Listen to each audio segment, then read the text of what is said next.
Dahil sa fake news ng stabbing incident sa loob ng paaralan, abay nagkagulo at nagpanik ang ilang pong mga mag-aaral sa Bagong Silangan High School sa QC. Vin Pascua sa balita. Nabulabog ang klase sa Bagong Silangan High School sa Quezon City makaraang kumalat ang pekeng ulat ng pananaksak.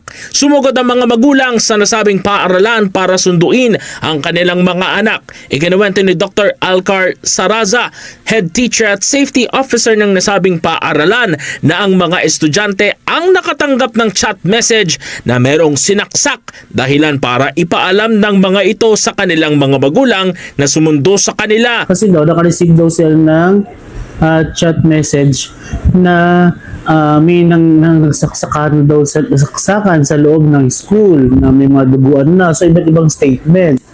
Kumalat din ang chat convo sa mga estudyante kung saan nakasaad ang fake stabbing incident. Agad namang pinawi ni Barangay Bagong Silangan Captain Wilfredo Cara ang takot ng mga magulang at sinabing walang katotohanan ang stabbing incident. Naglabas din ng pahayag ang paaralan at kinondena ang nagpakalat ng kasinungalingan at fake news na stabbing incident.